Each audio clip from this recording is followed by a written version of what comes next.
안녕하세요. 네, 안녕하세요. 반갑습니다. 네, 반갑습니다. 오늘은 가정선교회에서 특별히 올해 들어서 피정이라든가 특강이라든가 이런 것들을 다 기획하고 있었는데 코로나라는 이런 좀 상황 때문에 제대로 진행을 못하고 있습니다. 그래서 특별히 그냥 우리 신자분들하고 함께 모여서 하면 좋겠지만은 그럴 상황이 여의치가 않아서 이렇게 녹화하는 방식으로 해서 강의를 특강을 하기로 하였습니다. 그래서 가정선교의 가정을 위한 모든 가정들을 위한 특강을 이렇게 하게 됐습니다. 앞으로도 아마 그 코로나로 인해서 같이 모이고 함께 나누는 시간을 못 하게 된다면 이런 특강을 계속해서 이어나가게 되지 않을까 생각을 합니다. 오늘은 무슨 이야기를 할까 고민을 하다가 힘들 때일수록 우리가 더 기본으로 돌아가야 된다 이런 생각을 하게 됐고, 그래서 제목을 믿음 속에서 희망을 가지고 사랑을 실천하자 이런 내용으로 다시 말해서 믿음, 희망, 사랑에 대한 얘기를 다시 한번 되새기면서 삶으로 그걸 살아내는 것에 대해서 함께 나누고자 합니다.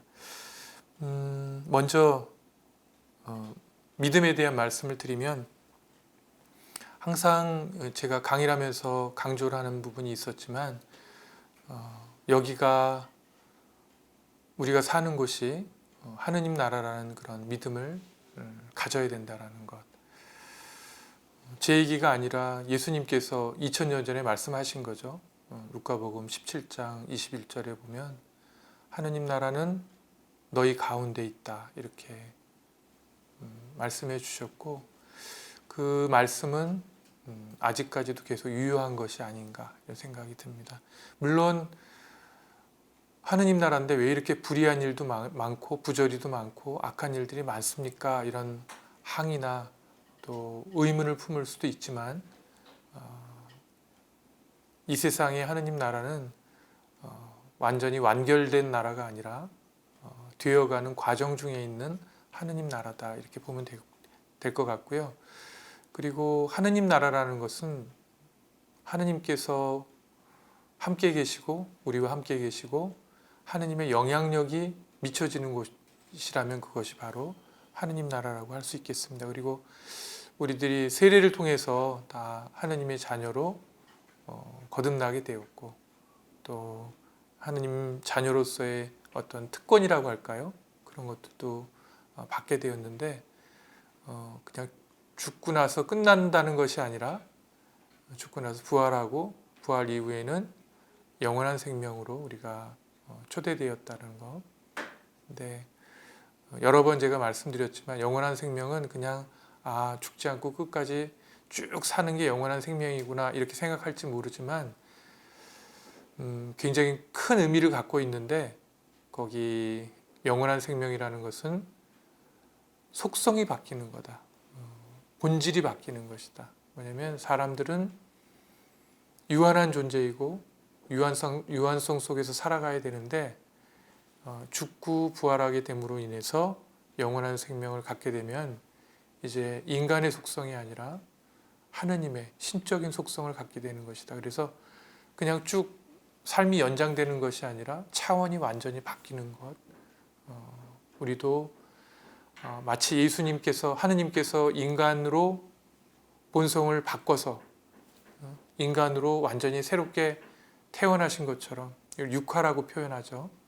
참 인간으로 나신 것처럼, 그래서 사시고 인간들을 구원의 길로 이끄신 것처럼 이제 하늘로 올라가신 그 하느님께서, 그러니까 승천하신 예수님께서 우리에게 주신 선물은 우리도 마치 예수님이 신이 인간이 되셨던 것처럼 우리 인간들도 신적인 존재로 완전히 바뀌게 된다는 것. 특별한 선물이라고 할 수 있습니다. 우리가 아직 이해하지도 못하고 경험하지도 못한 차원이긴 하지만은 영원한 생명이라는 것은 굉장히 특별한 의미를 갖고 있다.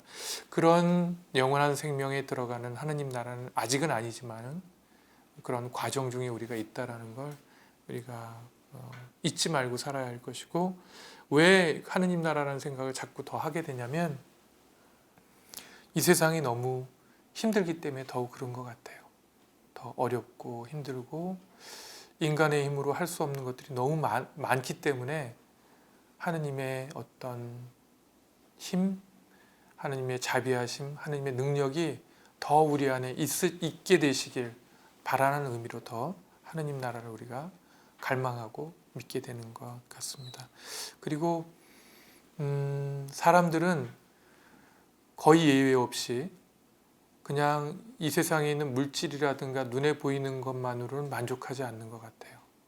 뭔가 초월적인 것에 대한, 뭔가 영원한 것에 대한 그런 갈망을 갖고 있는 것 같아요. 철학도 그렇고 뭐 과학도 그렇고 그냥 보이는 것 안에 다 만족하는 것 같지는 않습니다. 그리고 영적인 것에 대한 어떤 두려움도 알 수 없는 그런 것들에 대해서 영적인 것이 아닌가라고 이렇게 두려워하기도 하고 무서워하기도 하고 그런 걸 갖는 거 보면 사람 안에는 누구나 다 그런 초월에 대한, 영혼에 대한 갈망이 들어있는 것이고, 이것은 또 하느님 나라에 대한 또 다른 반증인 것 같아요. 하느님이 계시고 하느님이 우리한테 영향력을 미치실 거라는 것, 그리고 그 반대되는 영적인 그런 어떤 세력이라고 할까요? 하느님께 가까이 나가지 못하게 하는 그런 세력도 반드시 있을 거라는 것, 유혹이라는 아니면 고난이라는 이런 방식을 통해서 하느님으로부터 우리를 멀어지게 하는 그런 요소들도 분명히 있습니다. 아무튼 하지만 성령께서 우리와 늘 함께 하시고 우리를 하느님 나라로, 세상 속의 하느님 나라로 매일매일 초대하고 있다라는 그런 믿음을 우리가 가져야 되겠습니다. 두 번째는 희망을 품고 살아야 한다라는 것. 언제 희망을 품냐면 언제나 희망을 품고 살아야 한다라는 것. 하느님께서 늘 함께 하신다라는 그런 믿음이 우리 마음에 희망을 갖게 해줍니다.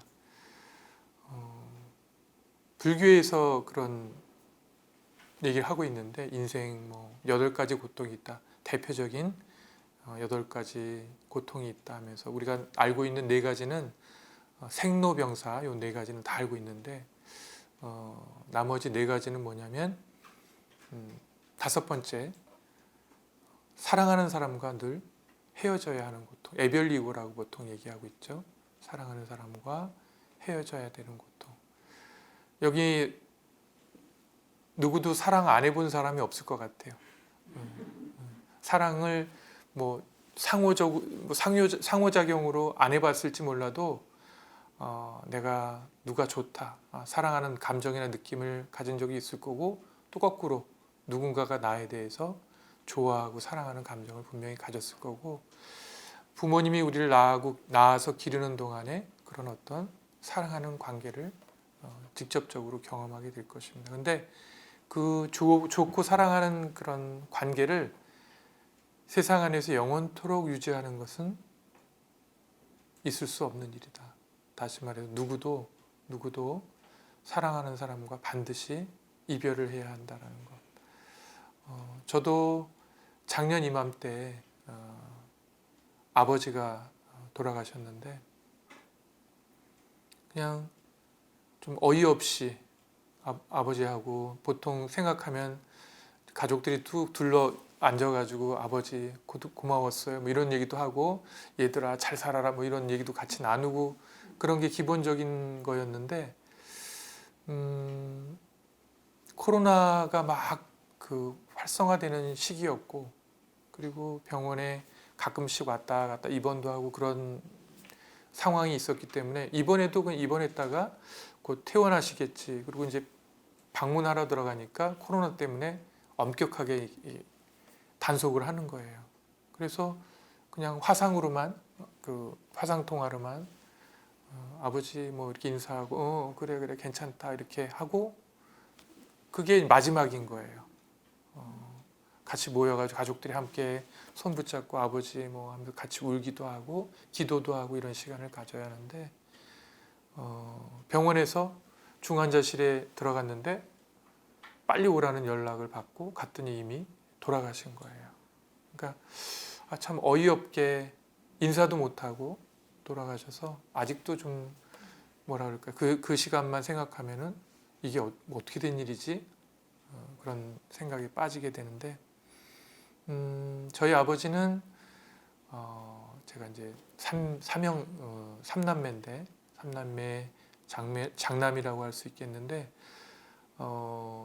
저에게 전폭적인 지지를 해주셨던 분인 것 같아요. 항상 언제 어디서나 무슨 일이 있을 때나 늘 기대해 주시고 그리고 한 일에 대해서 자랑스러워하고 이랬던 분이었기 때문에 살아계시는 동안 아버지가 나에게 그렇게 존경하는 분이었지만은 얼마나 든든한 분인가를 잘 몰랐어요. 근데 돌아가시고 난 다음에야 누구도 아버지처럼 나를 이렇게 소중하게 여기고 뒤에서 응원해주고 지지해주고 이런 사람들이 없었구나라는 그런 걸 새삼 깨닫게 됩니다. 그래서 너무 아쉬운 것 같아요. 이 세상에서 나를 제일 이렇게 믿음직스럽게 여겼던 분이 안 계신다라는 게 너무 허전하기도 하고 그렇습니다. 이렇듯이 암만 좋아하고 사랑해도 살아서 이별할 수도 있고 또 사별할 수도 있고 근데 그것이 가장 큰 고통 중에 하나라는 것. 뭐 스트레스 조사나 이런 거에 의하면 부부 사이에 사별이 가장 스트레스 지수가 높은 거다 이렇게 얘기를 하고 있는데 아무튼 사랑하는 사람과 우리들은 끊임없이 살아가는 동안에 헤어져야 하는 그런 고통을 겪어야 되는 것 같습니다. 그리고 여섯 번째 고통은 반대예요. 원수 덩어리와 만나야 하는 그런 고통. 혹자는 매일 겪고 있습니다. 뭐 이렇게 집에서 뭐 이런 얘기 하는 분도 있는데 원수는 멀리 있지 않고 이제 가까이 있다 그러죠. 바로 집에 있다라고 얘기를 하는데 근데 늘 원수가 아니라 원수가 됐다가 또 사랑하는 사람도 됐다가 막 왔다 갔다 하는 것 같아요. 근데 아무튼 내 마음에 안 드는 사람, 나와 뜻이 맞지 않는 사람과 만나야 하는 그런 고통을 겪어야 한다는 것. 아마 좀 이따가 제가 말씀드리겠지만 고해성사를 이렇게 들여다보면은 제일 많이 하는 내용 중에 하나가 이 사람들과의 관계에 대한 얘기인 것. 특히 나하고 안 맞는 사람들, 가까이 있으면서 나를 힘들게 하는 사람들을 만나야 하고 마음에 안 들고 뭐 이렇게 다시 보고 싶지 않으면 딱 안 만나면 좋겠는데 또 들어가야 돼요. 집에 또 봐야 되고 그러니까 너무너무 마음도 몸도 아프고 힘들어지는 그런 그래서 원증회고라고 얘기하는데 미워하는 사람, 원수와 싫어하는 사람과 만나야 하는 고통입니다. 그리고 일곱 번째, 조금 전에 제가 여섯 번째, 일곱 번째라고 그런 것 같은데 그러면 여섯 번째라고 할게요. 여섯 번째, 갖고 싶은 걸 갖지 못하는 고통, 구부득고라고 얘기하는데 아마 누구도 자기가 원하는 걸 다 하면서 사는 사람은 없을 것 같아요. 그리고 자기가 갖고 싶은 걸 다 갖고 사는 사람은 없을 것 같습니다. 이게 인간의 사람들의 한계인 것 같아요. 그런데 많이 알고 많이 공부한 사람일수록 갖고 싶은 게 많을까요? 적을까요? 네. 그런 농담 있죠. 너 아는 거 많아서 먹고 싶은 것도 많겠다. 이런 농담을 하는데 많이 할수록 이 욕심이 많아지는 거죠. 그러니까 더 화가 나고 더 마음속에 짜증이나 분노나 언짢음들이 높아지는 게 그렇습니다. 갖고 싶은 거 원하는 거를 다 하거나 얻지 못하는 고통이 바로 구부득고의 고통입니다. 그리고 여덟 번째 고통은 오음선고, 오온선고라고 그래가지고 우리가 갖고 있는 5가지 어떤 감각이라고 그럴까요? 표면적으로 얘기한다면 감각 때문에 겪어야 되는 고통, 보고 듣고 말하고 또 냄새 맡고 이런 것들을 통해서 좋은 것만 얻는 것이 아니라 힘든 것들을 너무 많이 겪게 되잖아요. 그래서 이런 고통 얘기하고 있는데 살아간다는 것은 결코 쉽지 않다는 거죠. 근데 이 살아가는 거 안에서 우리가 현실적인 것만 그대로 일어나는 사실 그대로만 바라본다면 우리들은 아마 너무너무 힘들게 살아가게 될 것 같아요. 그래서 우리는 희망이라는 것을 갖습니다. 특히 앞날에 대해서 지금이 암담하고 어려울수록 미래에 대해서 더 희망이라는 것을 가져야 돼요. 옛날에는 그런 얘기가 없었는데 요새 아니면 몇 년 전에 그런 얘기가 나온 것 같은데 희망 고문이라는 얘기를 들어보신 것 같아요. 근데 일견 어떤 측면에서는 일리가 있는 말이지만 정말 힘든 상황에서 희망마저 없다면 어떻게 살아갈 것인가? 죽으란 얘기인가? 우울증이나 불안 이런 거에 빠지고 공황장애에 빠지고 살아가란 말인가? 희망마저 없다면은 우리는 아마 절망하게 될 것이고 절망이라는 것은 우리를 일어서지 못하게 하는 아주 큰 나쁜 힘을 갖고 있습니다. 그래서 단테의 신곡에 보면은 단테의 신곡은 세 개로 나눠져 있는데 지옥, 연옥, 천국 이렇게 3개의 장으로 나눠져 있는데 단테의 신곡의 지옥의 장에 한 3장인지 6장인지 자세히 기억이 안 나는데 거기 보면은 뭐라고 써 있냐면 지옥 입구에 문에 편말이 붙어 있는 거예요. 이곳에 들어오는 자 희망을 버려라. 모든 희망을 버려라. 이렇게 딱 써 있어요. 뒤집어 얘기하면은 희망이 없는 곳은 그 자리가 바로 거기가 어디든 간에 지옥으로 변하게 된다는 것. 더 이상 좋아질 게 없고 더 이상 나는 잘 되지 않을 거다. 잘 될 것이 없다. 이런 마음을 딱 갖는 순간 그 자리가 절망의 시간이고 지옥의 장소로 변하게 된다는 것. 그래서 우리는 살아있는 동안엔 무슨 일이 있어도 뭘 가져야 된다고요? 희망을 가져야 됩니다. 그리고 이 희망은 다른 말로 얘기하면은 우리 신앙적으로 표현한다면 성령이라고 표현할 수 있어요. 성령이 계시기 때문에 성령께서 함께 하시기 때문에 절망과 낙담 속에서도 괴로움 속에서도 우리가 살아갈 수 있게 되는 거기 때문에 희망이라고 쓰고 이제 우리 재밌는 말로 표현 희망이라고 쓰고 성령이라고 읽는다. 또 성령이라고 쓰고 희망이라고 읽는다. 이렇게 우리가 생각하면 좋겠습니다. 하느님은 우리를 창조하신 분이고 우리가 행복하게 살기를 바라시는 분입니다. 하느님은 또 하느님으로서 이 세상에 오셨던 예수님은 수태고지에서 천사를 통해서 어떤 얘기를 해주시냐면 마리아가 저는 아직 남자를 모르는 여자입니다. 저에게 어떻게 그런 일이 일어날 수 있을까요? 이렇게 얘기했더니 가브리엘 천사가 내 친척 엘리사벳을 보아라. 거기도 아이를 못 낳는 여자라고 나이도 한참 지난 여자였지만 벌써 임신한 지가 7, 8개월이 되었다. 이렇게 얘기를 하면서 바로 뒤에 하느님께는 불가능이 없다. 이렇게 얘기를 해주십니다. 하느님을 믿지 않는 사람에게는 이게 별로 아무런 의미가 없는지 모르지만 하느님을 믿는 사람들에게는 천사를 통해서 직접 해주신 말씀 하느님께는 불가능이 없으시다라는 것 전지전능하신 분이고 우리를 너무너무 사랑하셔서 당신 목숨까지 내놓고 우리를 구원해 주신 분이라는 것 그런 거 안에서 우리가 신앙을 갖고 있다면 어떻게 희망을 안 가질 수 있겠는가 이토록 우리를 사랑해 주시는데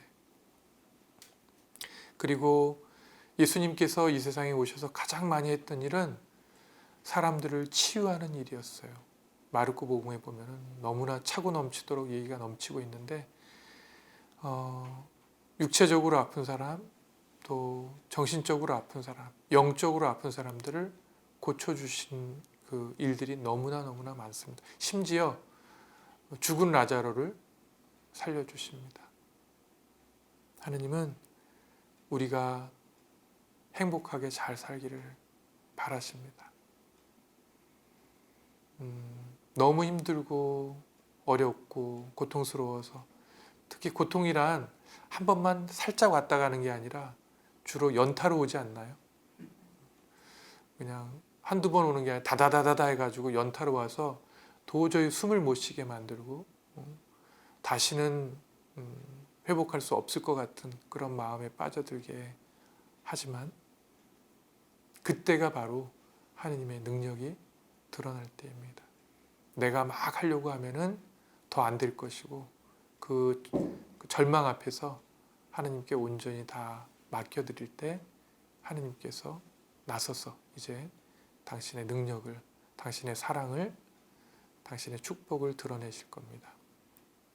그래서 기도할 때, 여기 그림으로 보여줄 수는 없지만 기도할 때 기자는 보면은 도끼 근자하고 보일 시자로 이렇게 두 개가 합성된 단어인데, 도끼 근자란 이 상형 문자에 도끼 근자는 뭐냐면 내가 이 세상을 살아가는 도구예요. 적군과 싸워야 되고 뭔가를 만들어야 되고 일구어야 되는 그런 도구인데, 보일 시자는 뭐냐면 제단 모양으로 생겼어요. 그래서 제단 위에다가 도끼를 올려놓는 게 바로 기도입니다. 이 말은 뭐냐면 내가 할 만큼 다 했는데 내 힘으로는 도저히 안 됩니다. 내 모든 도구를 다 당신께 바치니까 당신이 알아서 해주십시오 하고 완전히 나를 다 맡기는 거예요. 나의 공격수단, 방어수단 이런 것들을 다 하느님께 맡기면서 당신이 알아서 해주십시오. 몇몇 부분만 들어주시고 살려주시고 이게 아니라, 기도란 내 전 존재를 다 온전히 바치는 게 기도다. 불가능이 없으시고 또 나를 위해서 그냥 장난삼아 목숨을 바친 게 아니라 너무너무 사랑해서 나를 더 구해주고 싶어서, 더 잘 살게 해주고 싶어서, 행복하게 해주고 싶어서 예수님께서 목숨 바치셨는데, 그분이 늘 우리와 함께하고 있다는 것. 언제까지? 세상 끝날까지, 또 끝나서 영원한 생명을 함께할 때, 그때까지도 우리와 함께 하신다는 것. 희망으로 우리가 살아야 할 것이고 언제나 희망을 품을 수 있는 근거가 되는 것 같습니다. 세 번째는 사랑을 삶으로 실천해야 되겠다. 우리 다 잘 알고 있는 거지만은 힘들다 보니까, 사는 것이 힘들다 보니까 자꾸 자기 자신에게로 이렇게 방향이 쏠리게 되는 것 같아요. 얼마 전에 제가 인터넷을 보니까 김영석 교수님 아시죠? 네, 지금 102살 됐을까요? 102세 정도 되신 그 김영석 교수님이 인터뷰를 하셨더라고요. 우리 가정성교회에 와서도 작년에 강의를 명동성당에서 강의를 해주셨었는데, 이분께서 어떤 인터뷰를 했냐면 절대로 행복할 수 없는 두 부류의 사람에 대한 얘기를 인터뷰를 했어요. 궁금해요? 안 궁금해요? 도대체 어떤 사람을 두고 도저히 이 사람들은 행복해질 수 없다 이렇게 표현을 했을까? 그래서 이제 열심히 찾아봤죠. 봤더니 첫 번째는 절대로 행복해질 수 없는 첫 번째 사람은 뭐냐면 정신적 가치를 모르는 사람들, 정신적 가치를 인정하지 않는 사람들, 그렇게 표현을 했어요. 그러면서 하는 말이, 정신적 가치를 모르고 물질적 가치에만 희망을 두는 사람은 물질이 행복을 가져다 줄 수 없기 때문에 그렇게 표현을 한다고 말씀하셨습니다. 돈이나 권력이나 명예나 이런 것들, 우리들 일반적으로 특히 이제 경제적으로 어려워지고 힘들어지니까 돈에 대한 그런 관심이나 원색적으로 표현한다면 갈망들이 더 커지지 않나요? 보통 그냥 전문용어로 혈안이 돼 있죠, 그죠? 어떻게 하면 돈을 벌 수 있을까? 어떻게 하면 돈 되는 곳이 있나 이런 것에 혈안이 돼 있는데 김영석 교수님은 돈이나 권력이나 명예나 이런 것들은 일종의 소유의 개념이라는 거예요. 소유의 개념은 뭐냐면 소유를 하면 할수록 만족을 모른다는 거예요. 그러니까 물질적인 것에는 만족이 있지 않다. 왜냐하면 많이 가지면 이거로 만족해요? 더 많은 걸 갖기를 원한단 말이에요. 그래서 끊임없이 이 정신적 가치를 모르고 물질에만 하다 보면은 만족을 모르기 때문에 오히려 많이 가지면 많이 가질수록 더 갈증이 더 심해진다라는 거예요.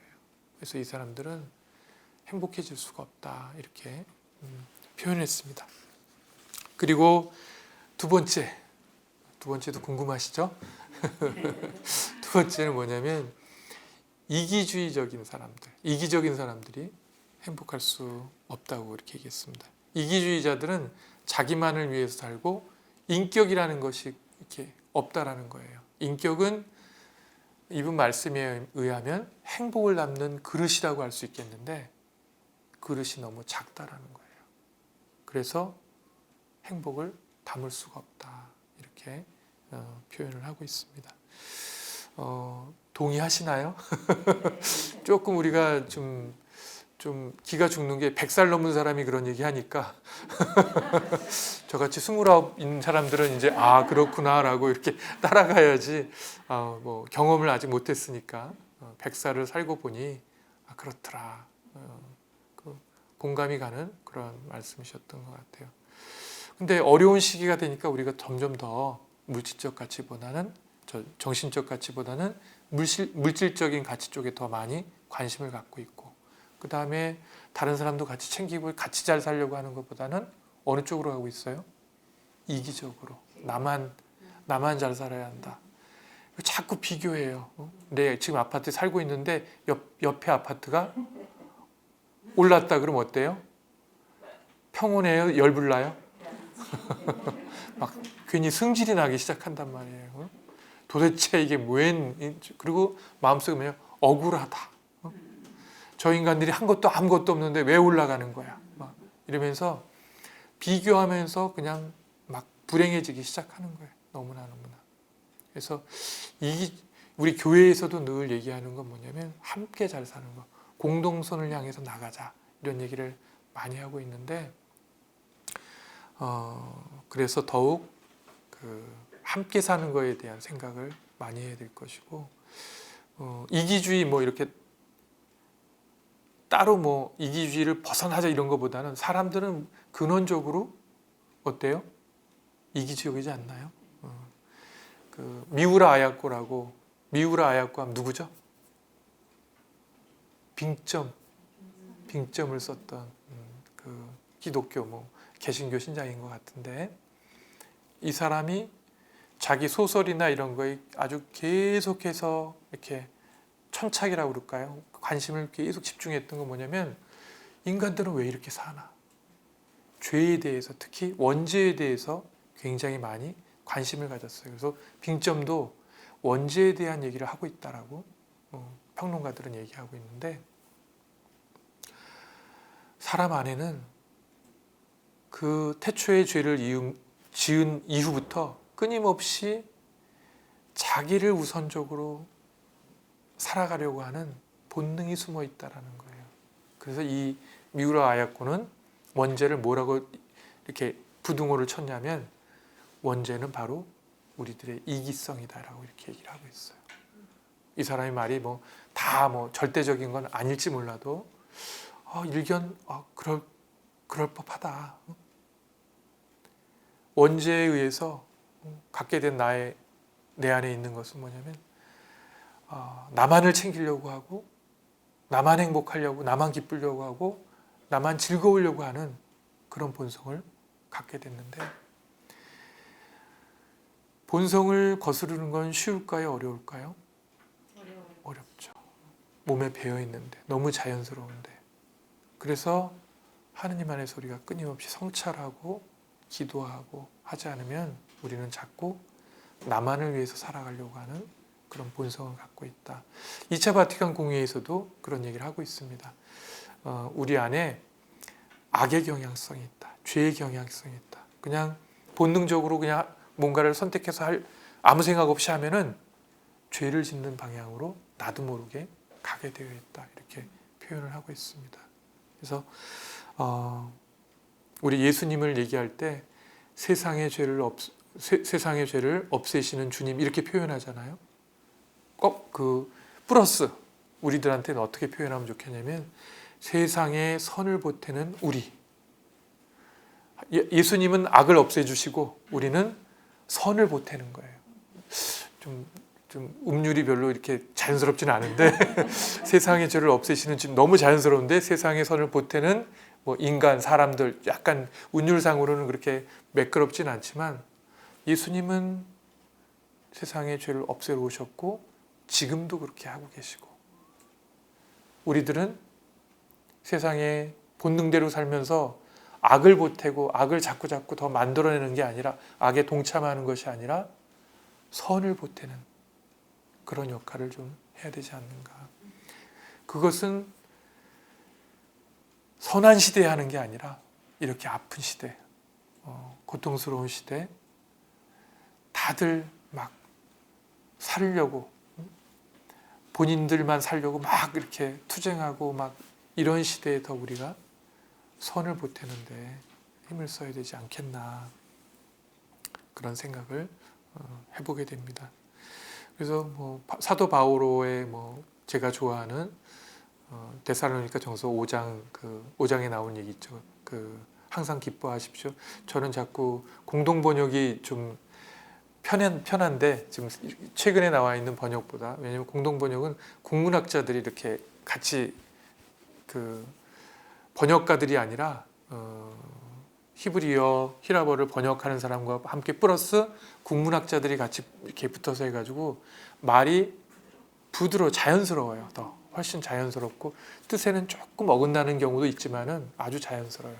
그래서 항상 기뻐하십시오. 늘 기도하십시오. 어떠한 처지에서도 감사하십시오.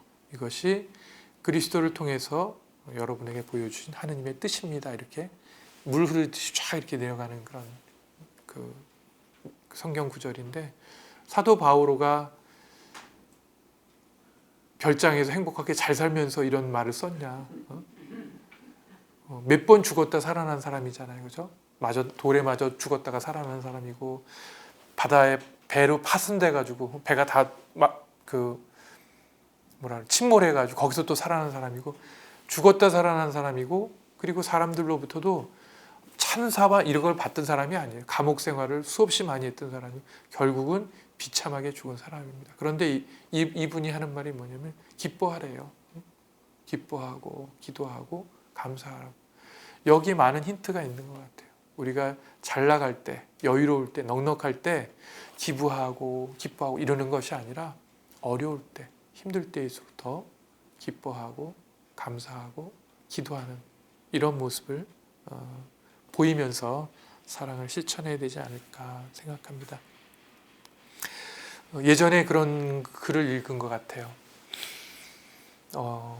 페르시아의 어떤 궁에 외아들, 왕자가 있었는데 아버지가 아들을 이제 나라를 잘 다스리게 하기 위해서 어린 시절부터 나라를 다 봐야 한다 해가지고 이 페르시아 왕궁에서 제일 좋은 명당 자리, 그러니까 360도 다 보이는 그 방을 이 왕자에게 방으로 준 거예요. 그래서 막 그 방에 들어가서 있으면 창문이 다다다다 12개가 있는데 열면은 다 360도 이 페르시아 왕국을 다 볼 수 있는 그런 거예요. 그런데 이 왕자는 우리와 다르지 않게 들어가서 늘 여는 창문 하나만 여는 거예요. 12개가 있는데. 근데 그 여는 창문이 어디였냐면 화장터였어요. 그러니까 들어오자마자 늘 다른 문은 그냥 오래 열지도 않아서 뻑뻑하고 열리지도 않고 습관적으로 여는데 문 열면 무슨 소리가 들려요? 무슨 광경이 보여요? 아이고 아이고 이제 가면 뭐 이런 소리도 들리고 며칠 후 뭐 그 성가도 들리고 그리고 막 이렇게 화장하면 연기 올라가는 거 있잖아요. 이런 거 올라가니까 이 페르시아 왕자가 인생에 대해서 뭐라고 생각하냐면 인생이라는 허무한 것이구나. 열심히 살아 보이 뭐하나. 그런 마음을 갖고 살았다는 그런 더 길게는 얘기 못하겠고 아무튼 그런 이야기인데 우리가 살아가면서 어느 쪽을 바라보고 사는가 어느 쪽을 많이 바라보고 사는가 이걸 관심이라고 하기도 하고 관점이라고 할 수 있겠는데 다양한 것들이 많이 펼쳐져 있는 가운데서 우리는 뭘 보고 살아가고 있는가 이게 지금 나의 삶에 절대적인 영향을 주고 있는 거예요. 화장터를 보고 있는 사람은 허무한 것이고 딱 열었는데 학교가 보인다. 그럼 어떻게 할 거예요? 열심히 공부해야 되겠다. 저렇게 학생들이 밤낮으로 불도 안 꺼지고 열심히 하네. 또 시장이나 이런 데 보면 어떻게 해요? 돈을 많이 벌어서 내가 어느 쪽에 관심을 갖느냐에 따라서 어느 쪽을 보고 있느냐에 따라서 내 삶의 방향이 완전히 달라진다는 거. 조금 아까 우리 김영석 교수님 말씀대로 너무 그냥 가시적이고 눈에 보이고 물질적인 거에만 너무 마음을 많이 두고 있지 않나. 그러면 마음이 편안하고 여유로울까요? 좀 각박해질까요? 예상하건대.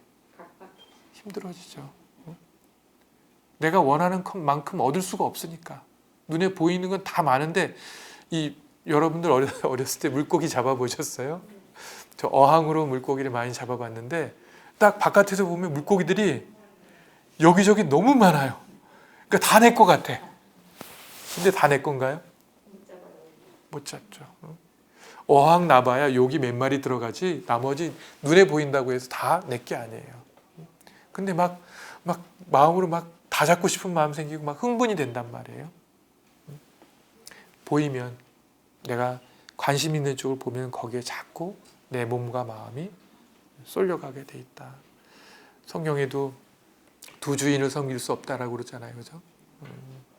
물질을 섬기면서 물질에 관심을 가지면서 하느님을 동시에 섬길 수는 없다라는 거. 그래서 어딜 볼 것인가. 그냥 조금 권해드리고 싶은 거는 긍정적인 생각을 하면서 좋은 것들을 많이 보셨으면 좋겠다. 그리고 아까 이제 김영석 교수님은 정신적인 가치 이런 얘기를 했는데 이연사가 강조하고 싶은 것은 뭐냐면 두 가지를 균형을 맞춰야 되지 않겠는가. 제가 보는 어떤 열심한 그 정신적인 가치를 추구하는 분은 경제적으로 너무 어려워요. 고통을 너무 많이 받아요. 다 하느님께서 하실 거라고 그러면서 그러면 부족한 부분에 대해서 만족할 줄 알아야 되는데 이거에 대해서 막 속상해하고 막 괴로워하고 막 남들이 안 도와준다고 그러고 뭐 이러고 있어요. 그런데 물질적으로 막 풍요로운 사람들 막 멋지고 근사한 거 먹고 다니는 이런 분들하고 조금 깊이 있는 얘기를 나눠보면은 굉장히 허전해하고 허망해하고 외로워해요. 뭔가 빠져있는 것 같다. 이런 얘기를 하는 것 같아요. 그래서 너무 정신적 가치만 추구하면은 현실에서 발이 떠 있을 거고 너무 현실적인 거에만 이렇게 있으면은 우리가 초월적이고 영적인 능력을 갖고 있기 때문에 그런 부분이 채워지지 않는다. 그래서 영적인 부분과 물질적인 부분, 정신적인 부분과 이런 세상적인 부분이 균형을 이루는 게 이 세상을 살아가면서 현명한 것이 아닌가 이런 생각을 해봅니다. 그래서 긍정적인 생각을 많이 좀 하셨으면 좋겠고요. 왜 이 말씀을 드리냐면 내가 어떤 생각을 하고 있느냐에 따라서 기분이 달라져요. 이 시간 신부님하고 함께 하니까 내가 좋아하는 신부님이랑 함께 한다 이런 생각을 했다면 기분이 좋을까요 나쁠까요? 대답이 없는 거 보니까 기분 좋아하는 신부님이 아니네요. 좋은 생각을 하면 긍정적인 생각을 하면 기분이 좋아져요. 근데 아 피곤해 죽겠는데 괜히 오라고 그래가지고 이 시간 지루하고 막 재미가 그러니까 별로 내용도 유익하지 않고 재미가 없네 이런 생각을 하면은 기분이 어때질까요? 전문용어로 재수가 없죠, 그죠? 아 이게 나빠진단 말이에요. 근데 행복이란 기분이 좋은 게 행복이에요? 기분이 나쁜 게 행복이에요? 좋은 게. 보통 행복하다 그럴 때 기분이 나빠요, 좋아요? 좋아요. 아 기분 나쁜데 행복하다 이런 사람은 제정신이 아닌 사람인 거죠, 그죠? 기분이 좋을 때 행복감을 느낀단 말이에요. 근데 우리들은 보통 행복을 추구하면서 살아가고 있어요.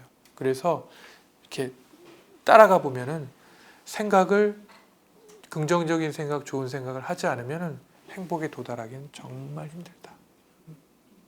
그리고 우울증 환자들이라든가 이런 분들, 불안 장애라든가 이런 것들을 겪는 분들을 조사해 보면은 벌써 1950년대 정신과 의사가 조사를 했어요. 아론 백이라는 의사가 임상적으로 해보니까 우울한 사람들은 자기 자신에 대해서 다 부정적이에요. 그리고 내 주변에 있는 사람들이나 타인이나 세상에 대해서도 부정적이에요. 세 번째는 그러니까 나의 미래가 또 어때요? 부정적이에요. 이렇게 나도 못마땅하고 주변 사람도 내 환경도 못마땅하고 그리고 앞날도 암담하면 기분이 우울할까요? 산뜻할까요? 당연히 우울해지는 거예요. 생각이 이렇게 우리의 감정을 완전히 들었다 놨다 한다는 거예요. 근데 이렇게 습관이 된 사람들이 쉽게 그 생각을 고칠까요? 못 고칠까요? 힘든 거예요. 습관화가 돼 있기 때문에. 그래서 우리가 생각을 긍정적으로 바꾼다는 것은 실은 습관을 바꿔야 된다는 거예요. 어떤 사람은 사람들 만나면 그 사람의 단점을 찾아내는 단점만 잘 찾아내는 놀라운 능력을 갖고 있어요.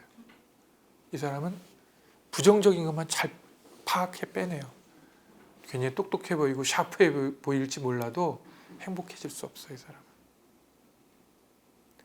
긍정적인 것을 보는 눈을 우리가 가져야 된다. 우리는 보통 자신을 보호하기 위해서 위험한 걸 캐치하고 감지하고 그러려고 긴장하고 있거든요. 외부 세계가 만날 때. 그래서 첫 번째 부정적인 생각을 갖는다는 것은 일리가 있는 얘기예요. 하지만 두 번째 차원으로 넘어가서는 긍정적인 생각으로 빨리 바꿔나가야지 우리가 더 편안해질 수가 있다. 그래서 사랑을 실천하되 먼저 긍정적인 생각을 많이 가지면서 또 바라보는 것, 아까 페르시아 왕자 얘기했잖아요. 바라보는 것을 한 곳만 바라보지 말고 다양하게 바라보면서 세상에 누구 생각이 제일 옳은가요? 내 생각이 옳아요? 신부님 생각이 옳아요? 남편 생각이 옳아요? 누가 옳아요? 아무 생각도 없는 내 생각이 옳잖아요. 내가 말한다는 건 뭐냐면 내가 옳다고 얘기하는 거란 말이에요. 사람은 누구나 다 자기가 옳아요. 그런데 이게 한쪽으로 치우쳐져 있을 수가 있을까요? 없을까요? 조금 이제 과학적인 얘기로 들어가면 확증 편향이라는 얘기가 있어요. 들어보셨죠? 이렇게 유식한 얘기가 요새 막 떠돌아다니고 있는데 확증 편향이란 뭐냐면 그냥 쉽게 얘기하면 보고 싶은 것만 보고 듣고 싶은 것만 듣는다는 걸 갖다 확증 편향. 자기가 옳다고 생각하는 것만 그냥 수용하는 거예요. 이게 바로 확증 편향인데 근데 내가 세상의 기준이고 내 생각이 다 옳을까요? 그러진 않을 거란 말이에요. 그래서 우리가 자꾸 성찰하고 다양한 방식으로 보려고 노력하고 다른 사람 의견도 들어야 되고 이런 과정을 거쳐야지만이 우리가 좀 긍정적인 생각, 올바른 방향으로 갈 수가 있겠다.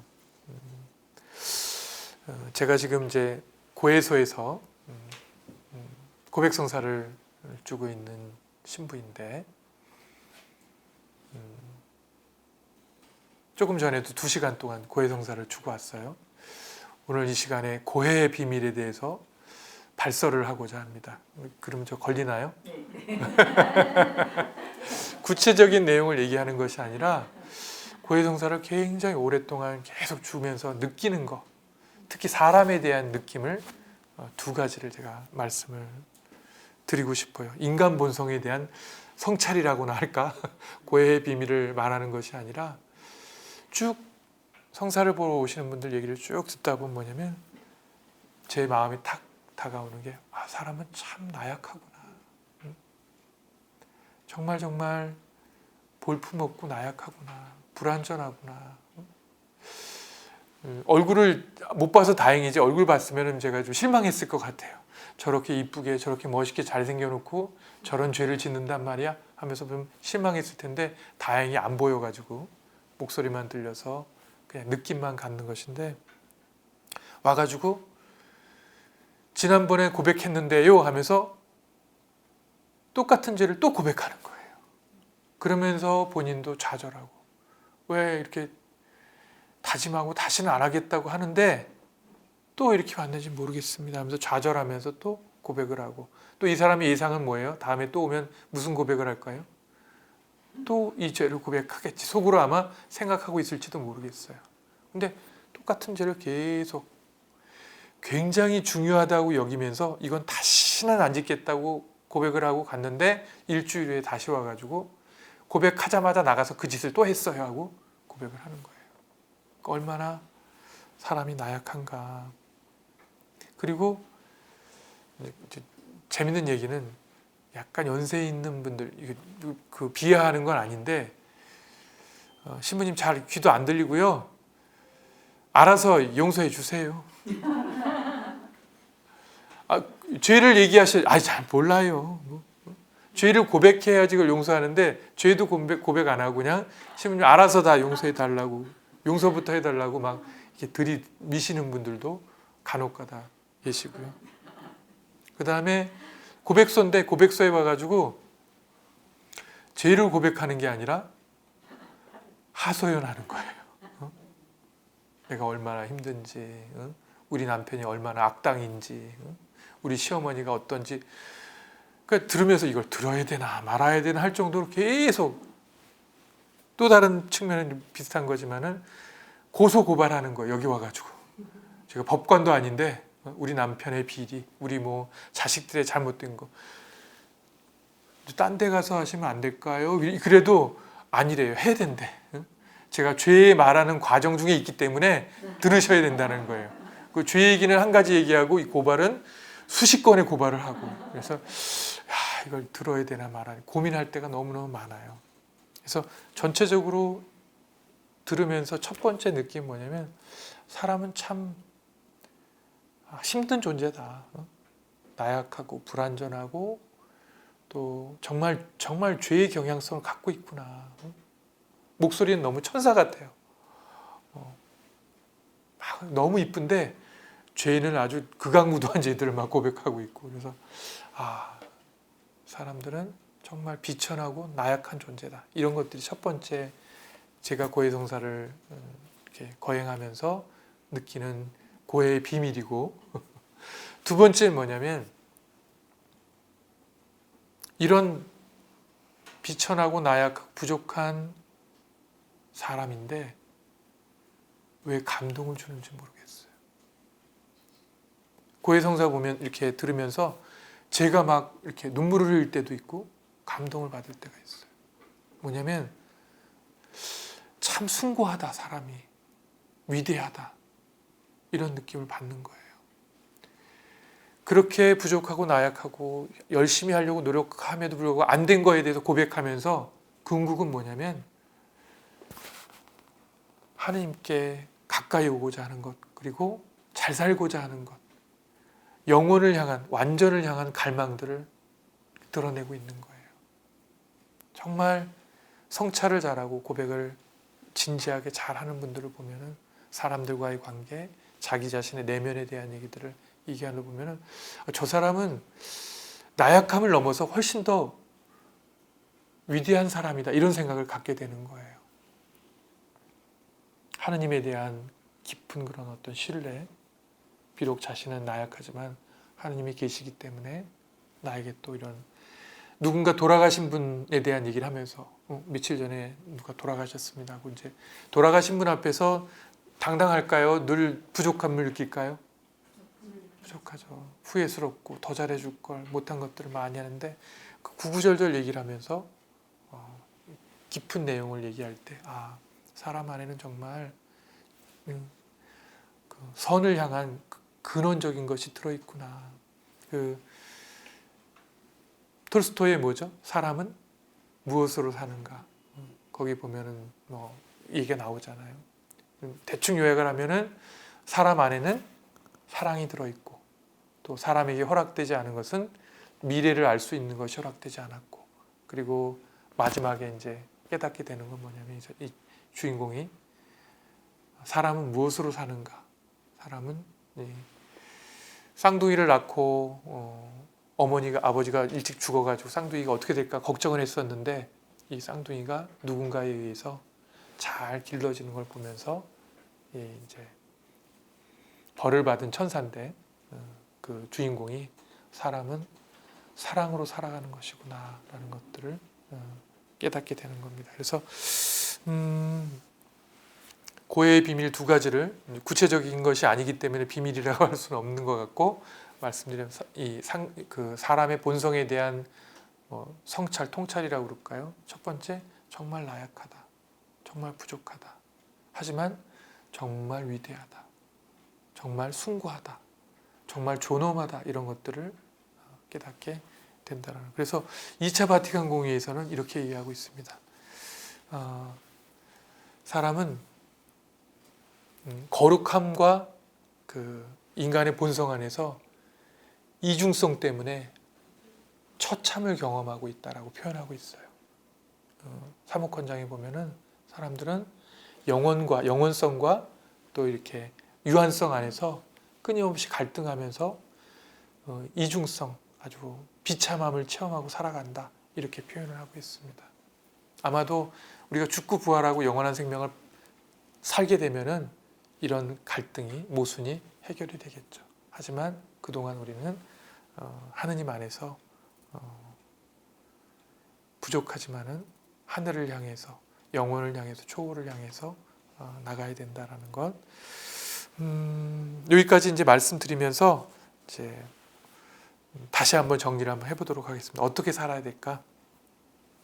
제가 최근에 읽었던 책 중에는 뭐가 있냐면 제목은 말씀드릴 수 없지만은 거기서 크게 다가왔던 건 뭐냐면 우리 사람들에게는 안전지대가 있어야 된다 이런 얘기였어요. 사랑에 대한 얘기를 하면서 이렇게 했는데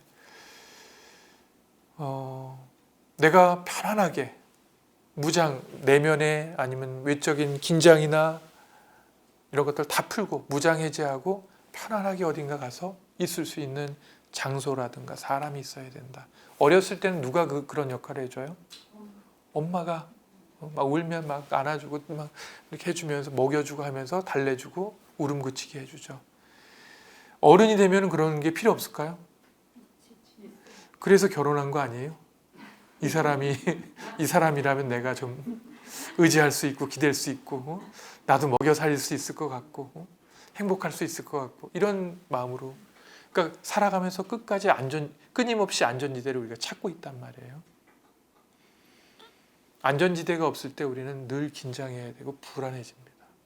그래서 내적인 안전지대를 우리가 찾아야 하는데 여러분들은 어디서 찾으시겠어요? 네, 답이 벌써 나와 있죠, 그죠? 가장 든든한 세상 모든 건 변해도 변하지 않는 불변하는 그런 곳에 기대야지 흔들리지 않을 거 아니에요. 남편한테 의지해 봤더니 어때요? 지금 몇십 년 살아보니까 간혹 의지가 되고 대부분 의지가 안 되죠, 그죠? 아마 남편도 배우자도 그럴 거예요. 배우자도 참 엄마 같고 참 푸근하고 좋았는데 간혹 의지가 되고 대부분은 잔소리 대마왕이더라 뭐 이렇게 표현할지도 모르겠어요. 그래서 안전지대, 몸과 마음의 안전지대가 우리에게 필요한데 하느님 안에서 우리가 좀 이럴 때일수록 시련의 시기, 고난의 시기일수록 더 우리가 하느님께 의지하고 의탁하는 그것은 그냥 의무가 아니라 안전한 곳으로 내가 피신하는 거고 의지하는 거고 쉴 수 있는 곳이다 이렇게 생각을 하면 좋겠습니다. 조금 아까 제가 우울증에 대한 얘기를 하면서 인지삼재 얘기를 했었거든요. 인지삼재라는 거는 아까 자신과 타인과 미래에 대해서 부정적이라고 얘기했잖아요. 요걸 갖다 인지삼재라고 합니다. 근원은 뭐냐면 부정적인 생각 때문에 이런 우울증이나 불안이라든가 이런 것들이 생겨난다. 그래서 그걸 극복하기 위한 방법을 한 3가지 정도 말씀드리자면, 첫 번째는 자기를 부정적으로 여기는 걸 반대로 자기를 좀 사랑했으면 좋겠다. 교회 안에서 자기를 사랑하라 그러면 조금 반감이 들 수도 있어요. 그리고 자기를 어떻게 사랑하지? 이런 질문을 할 수 있는데, 방법을 한 가지 말씀드리자면, 여러분들은 일반적으로 기도를 하거나 성찰할 때 여러분 자신이 만족스러운가요? 불만족스러운가요? 네, 좋은 말 할 때 솔직하게 불만족스럽죠, 그죠?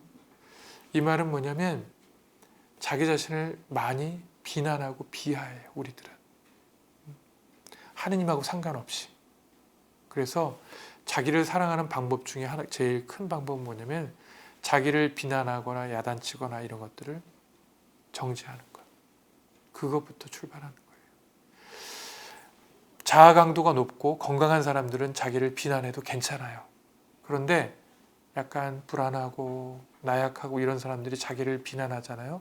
그럼 어디로 내려가냐면 우울이라는 폭포로 내려가가 쫙 떨어지기 시작해요. 건강한 사람들은 자기를 성찰하고 비난해도 괜찮습니다. 하지만 이 시대는 많은 사람들이 든든하거나 건강하지 않은 것 같아요. 그래서 자기를 사랑하는 방법 중에 하나는 뭐냐면 자기를 비난하거나 야단치거나 막 못마땅해 하거나 하지 말고 그냥 있는 그대로 받아들이는 거. 하느님을 믿고 받아들이는 거예요. 나를 믿고 받아들이는 게 아니라 하느님이 나를 사랑하시기 때문에. 얼만큼 사랑하신다고요? 네? 이거 좀 이상한데? 우리를 위해서 목숨까지 바칠 정도로 우리를 사랑하시는 분이 계시기 때문에 우리가 그렇게 하찮은 존재가 아니다. 비록 죄는 짓고 있을지 모르지만은 우리가 우리를 함부로 대해서는 안 된다. 이런 것들. 첫 번째, 자기 사랑에서 자기를 좀 야단치거나 비난하거나 부정적으로 보는 것들을 좀 중지했으면 좋겠다. 두 번째는 이웃 사랑인데, 왜냐하면 이제 두 번째가 이웃과 타인에 대해서 부정적이라고 했을 때 우울증이 온다고 그랬잖아요. 이웃 사랑은 첫 번째, 건드리지 말자. 요새 코로나 시대에서 잘못 건드리면 승질나고 화나고 막 터져, 참았던 거 막 팍 터지기 때문에 건들지 말자. 웬만하면은.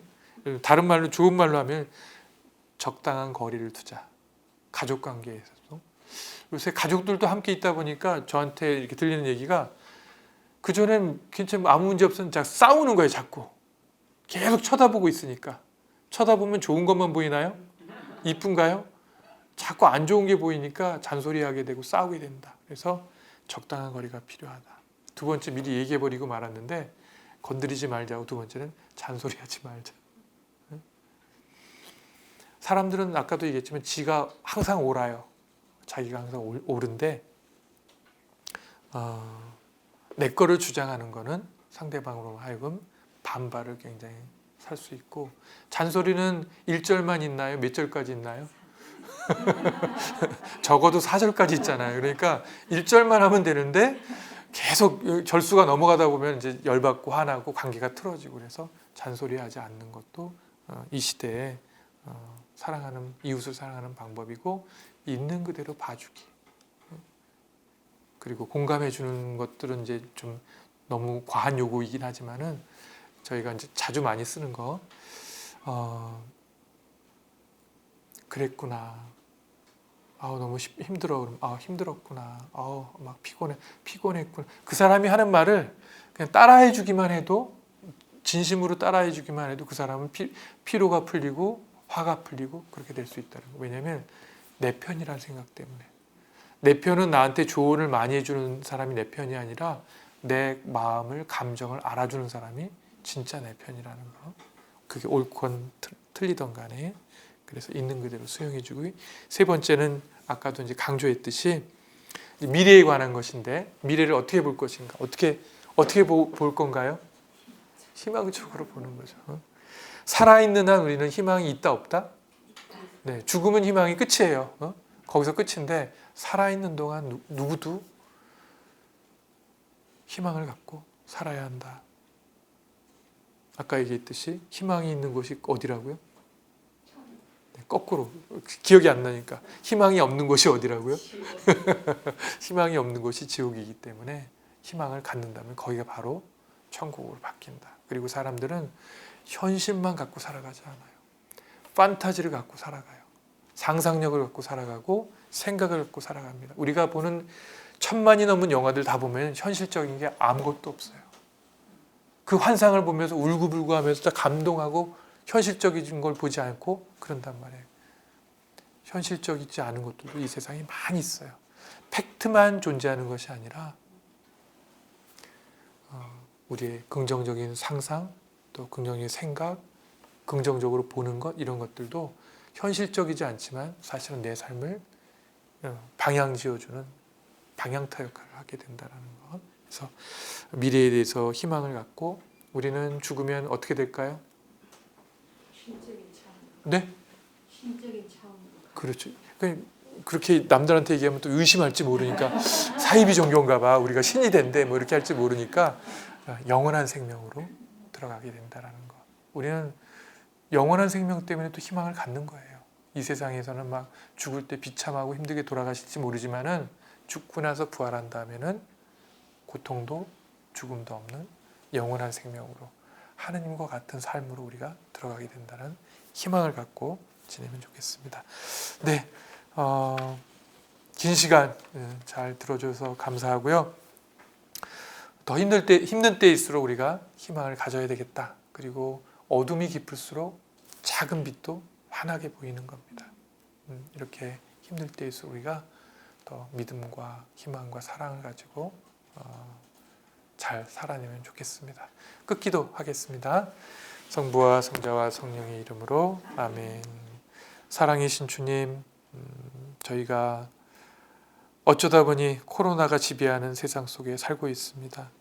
하지만 이 나라는 하느님 나라고 하느님께서 우리를 또 광명으로 또 희망으로 계속 이끌어 주시리라고 믿습니다.